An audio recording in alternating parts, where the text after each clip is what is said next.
Merci à notre partenaire War Thunder, le jeu militaire MMO en ligne, pour permettre la réalisation de cette vidéo. Lancé par Paris et Berlin en 2017, le système de combat aérien du futur, plus connu sous le nom de projet SCAF, se voit rejoint par l'Espagne en 2019. La communication générale autour de cette ambitieuse joint venture a pour objectif principal de démontrer la faisabilité d'un projet militaire conséquent au niveau européen. La notion de couple franco-allemand n'est pas à exclure, comme vous vous en doutez.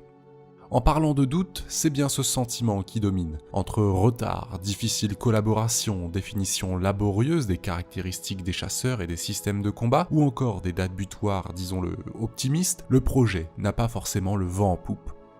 Mais une annonce du 1er décembre 2022 vient rebattre les cartes. Avec l'accord obtenu entre les industriels du projet, l'épreuve herculéenne peut enfin démarrer, ou presque.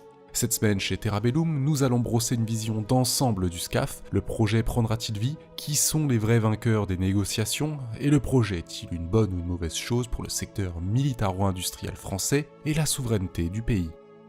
Mais avant cela, War Thunder, c'est plus de 2000 avions, hélicoptères, véhicules terrestres, navires de guerre et autres véhicules de combat très détaillés, fabriqués avec soin à partir de documents historiques de ces 100 dernières années. Vous êtes maître de votre véhicule, customisez-le avec des camouflages historiques, des décals ou encore des buissons pour vous fondre dans votre environnement. Mon aspect favori sans l'ombre d'un doute, des textures 4K pour réellement vous laisser apprécier la beauté de ces véhicules et des terrains sur lesquels vous allez vous imposer. Mais ce n'est pas tout, c'est aussi des expériences PVP intenses dans des missions de combat à grande échelle, mais aussi du PVE vous laissant apprécier des campagnes historiques. Tous vos styles de jeu seront donc satisfaits. Et pour les joueurs PC comme moi, pas besoin de joystick, manette ou de setup particulier, votre clavier souris fera amplement l'affaire grâce aux contrôles intuitifs. Rejoignez-nous sur War Thunder, que vous soyez sur PC, PlayStation ou Xbox, en utilisant notre lien en description. Pour les nouveaux arrivants, vous aurez accès à un pack de bienvenue contenant des véhicules premium, des boosters et même des jours premium pour démarrer sur le bon pied. La genèse du projet. L'impulsion est donnée sous une forme différente par le président de l'époque Nicolas Sarkozy et son homologue britannique David Cameron. Une rencontre est organisée entre les deux pays et à l'issue de ce sommet sont signés des accords que l'on nommera plus communément Traité de Londres ou encore Accord de Lancaster House. Il s'agit en l'espèce de traité militaire qui vise à accroître la coopération entre les deux nations autour d'un projet commun. Les traités sont divisés en deux parties distinctes. De manière globale et sans entrer dans le vif du sujet, retenez qu'il s'agit là de projets tels que des forces expéditionnaires communes, des coopérations sur des théâtres d'opération, de la lutte dans le cyberespace et de la recherche et développement en matière d'arsenal nucléaire et bien d'autres. Mais ce qui nous intéresse est contenu dans le deuxième traité. Il met en valeur la coopération en matière de défense et de sécurité, plus particulièrement la création d'un drone commun. Cela vise à développer des drones de surveillance moyenne altitude et longue endurance, aussi appelés MAL. Deux industriels sont isolés pour proposer des prototypes, ces derniers ne sont rien d'autre que Dassault Aviation et le britannique Base Systems. Ce drone est baptisé Telemos. Le projet est quant à lui abandonné en 2013 pour diverses raisons, d'abord budgétaires, politiques avec un nouveau président de la République française, ambition industrielle rivale, bref, un melting pot d'incompétences et de décisions désastreuses tue dans l'œuf le projet. Mais cela ne s'arrête pas là. En 2012 est aussi lancé, toujours entre la France et le Royaume-Uni, un projet de drone militaire commun appelé FCAS, Future Combat Air System. Cette fois-ci, l'aventure réunit plus d'industriels. Dassault et BAES en tant qu'avionneurs, Snecma et Rolls-Royce pour la motorisation, ainsi que Thales et Selex pour les senseurs et communications. L'objectif, repenser le drone de combat. L'art opératif doit être rebattu et la doctrine changée. Le drone doit désormais venir épauler le chasseur. Des études préliminaires sont lancées, mais le projet n'ira pas au-delà du démonstrateur, ce qui signifie de facto la fin de cette aventure. La démonstration d'une supposée unité européenne aurait pu s'arrêter là, mais les deux nations décidèrent de proposer leur système d'armes. Les Britanniques partirent sur le programme Tempest et les Français sur le programme que nous connaissons aujourd'hui sous la désignation SCAF. Là où le SCAF réunit à la fois la France, l'Allemagne et l'Espagne, le programme Tempest lui voit s'allier la Grande-Bretagne, l'Italie et la Suède. Deux projets, deux trios, deux ambitions bien distinctes. Un package ambitieux.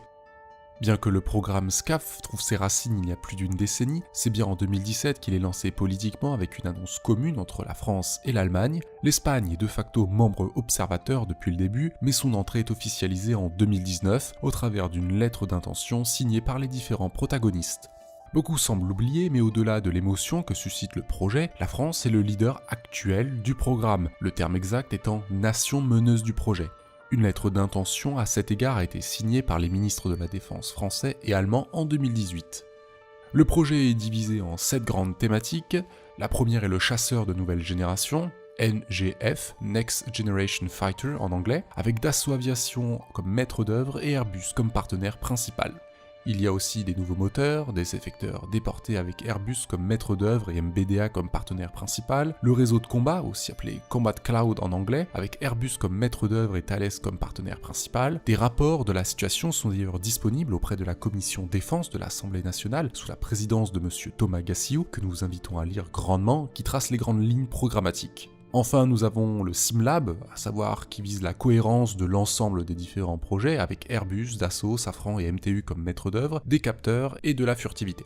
Pour citer le général Jean-Pascal Breton, le SCAF, et plus précisément le NGF, doit être pensé pour sa modularité. Il s'explique notamment en précisant qu'actuellement la mise à jour d'un composant logiciel sur un avion de chasse de 4ème génération peut entraîner des conflits sur l'ensemble du système. Dit grossièrement, il faut ensuite débugger et s'assurer que d'autres capacités ne sont pas touchées. Cette notion est vraie sur presque tous les systèmes modernes utilisés par nos armées au passage, principalement du fait du manque de base d'architecture commune aux différents industriels chargés de développer les systèmes à l'origine. Le NGF devra quant à lui avoir la capacité d'effectuer des mises à jour plus fréquentes de ces systèmes, et cela sans entraîner d'avaries et d'indisponibilité pouvant affecter les opérations.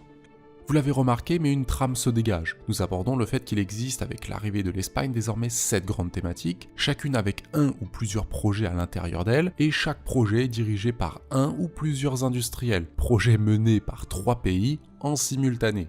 Et c'est là que les détracteurs ont un écho considérable. Entre 2021 et 2022, des désaccords apparaissent entre Dassault et Airbus. L'un affirmera que l'autre ne peut pas effectuer le gros de l'ouvrage seul, que l'effort de R&D est trop considérable et que les sommes engagées sont trop importantes pour être supportées par un seul industriel. Ce problème est au niveau des industriels. Quid des États alors ? Un accord doit être trouvé entre la France et l'Allemagne pour déterminer l'apport individuel de chaque nation au projet. Ici, nous constatons un ratio de 50-50 entre les deux pays, et cela jusqu'à la phase d'industrialisation. Le coût du programme pour certains spécialistes de la Commission Défense du Sénat est évalué à 80 milliards d'euros. Le programme de recherche et de développement du F-35 à lui seul a coûté près de 40 milliards, selon un rapport de 2020 du JSF-CRS. Cela nous laisse supposer que pour développer un programme de cette ampleur, impliquant autant d'industriels, chacun avec ses ambitions, sa vision et sur 3 pays différents au minimum, que les coûts seront probablement plus importants que ceux anticipés.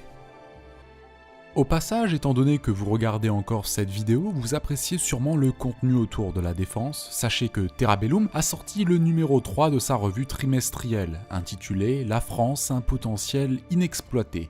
Et dans ce numéro, vous pourrez retrouver un article complet par un rédacteur de la chaîne Defense Insider autour des frégates légères furtives françaises, mais pas que. Alors allez jeter un coup d'œil, le lien est bien sûr en description. Le chasseur nouvelle génération. La phase 1A a été lancée en 2019. C'est les premières études d'architecture du NGF, mais suite à cela, des tensions sont déjà apparues, comme énoncé précédemment, entre Airbus et Dassault. Les industriels ont cependant trouvé un accord, ayant ainsi débloqué la situation et permis de passer en phase 1B. Cette phase cruciale, qui va durer jusqu'en 2025 et permettre l'étude du démonstrateur pour la modique somme de 3,5 milliards d'euros, supportée à la fois par la France et l'Allemagne à part égale. À la suite de cette phase seront retenus un modèle de chasseur et un ou deux modèles de remote carriers, qui sont tout simplement des engins pilotés à distance avec des capacités propres que nous n'aborderons pas dans cette vidéo. Et en parallèle de tout cela, un cloud de combat sera mis en place par les différents protagonistes.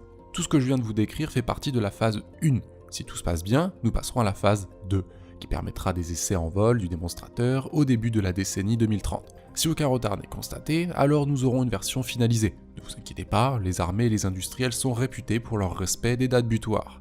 Le tout pour une mise en service à l'horizon 2040, selon le ministre de la Défense Sébastien Lecornu. Il n'est pas surprenant, soit dit en passant, que l'Espagne fût si impatiente de rejoindre le programme. Le communiqué de presse du ministre espagnol de la Défense note que le pays dispose de 20 avions de chasse EF-18AB Hornet qui devront être remplacés avant 2025 et prévoit de retirer les 65 exemplaires restants d'ici 2030. Le tout pour un total de 85. L'armée espagnole n'est donc pas au bout de ses surprises et devra faire avec une flotte d'appareils de plus en plus vieillissante. Pour conclure, Plusieurs réactions sont généralement constatées quand le sujet est abordé. La première est: le programme aura-t-il lieu? Alors, c'est un programme à la fois industriel et, comme tout projet de cette ampleur, impliquant des dizaines de milliards, des industriels ambitieux et des puissances économiques majeures. Il est donc normal que ce dernier soit soumis à des lames de fond constantes. Dans les faits, le programme franco-britannique n'était pas ultimement voué à l'échec sous Nicolas Sarkozy, mais les dissensions de fond furent plus fortes que le projet final. Est-ce une bonne chose pour l'industrie française? Alors oui et non.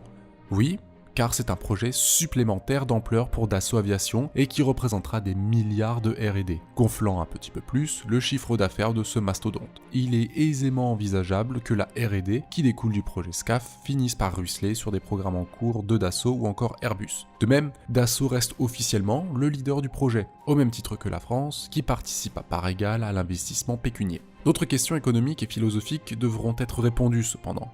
Destinons-nous ce chasseur à des acheteurs comme le Qatar, l'Arabie Saoudite ou encore l'Égypte? Car le veto allemand, lui, nous guette. Et c'est là que le bas blesse. Encore merci à War Thunder pour avoir sponsorisé cette vidéo et nous permettre de réaliser ce type de contenu. Vous aussi, jouez à War Thunder sur toutes vos plateformes en cliquant sur le lien en description et bénéficiez du pack de bienvenue pour affronter vos adversaires sur le champ de bataille. Merci d'avoir regardé cette vidéo, vous pouvez nous suivre sur nos réseaux sociaux, n'hésitez pas à vous procurer le dernier numéro de la revue Terra Bellum qui est maintenant disponible, tous les liens sont en description, merci à tous et à la prochaine.